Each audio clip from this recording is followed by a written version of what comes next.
Magandang oras po sa lahat ng ating mga kababayan. Meron po tayong weather update sa magiging lagay ng ating panahon ngayong araw at sa susunod na 24 oras. Sa kasalukuyang mga kababayan ay nagdadala ngayon ng malalakas hanggang sa matitinding mga pag-ulan ang patuloy na umiiral na tatlong weather system sa ating bansa.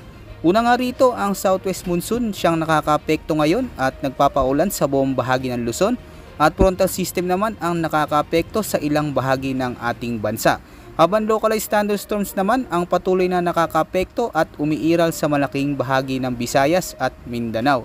Kaya asahan po dito sa area ng Ilocos Region, Zambales, Apayao, Abra at Bataan. Kaya asahan po ang mga kababayan na magiging maulap hanggang sa madilim na kalangitan na may mga malalakas at kalat-kalat na pag-ulan, pagkulog at pagkidlat dulot ng pag-iral ng southwest monsoon.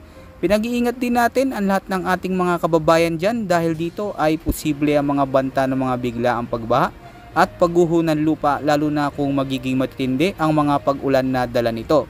May mga pag-ulan din tayong inaasahan sa buong Metro Manila at sa nalalabi pang bahagi ng Luzon, kaya asahan na makakaranas po dyan yung mga kababayan natin ng maulap na kalangitan na sinasama ng mga kalat-kalat na pag-ulan, pagkulog at pagkidlat. Posible po yan pagsapit ng hapon o gabi. Ang mga pagulan naman na ito ay dulot pa rin ng southwest monsoon. Hindi naman natin inaalis ang posibilidad ng mga biglaang flash flood at landslides, lalo na kung may mga malalakas hanggang sa matitinding mga pag-ulan.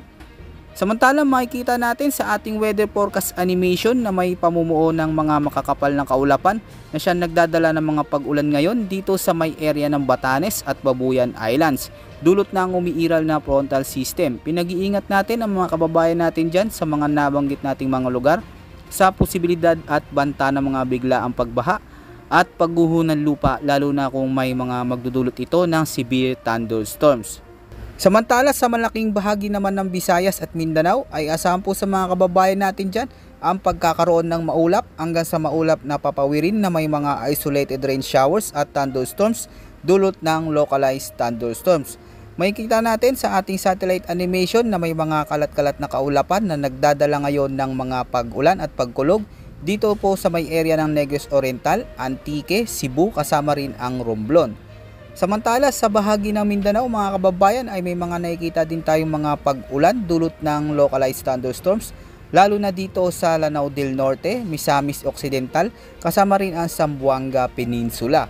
Magiging maulang panahon din ang inaasahan natin sa area ng Davao Region, Caraga at ilang bahagi ng Central Visayas na may mga kalat-kalat na pag-ulan dulot ng mga umiiral na thunderstorms.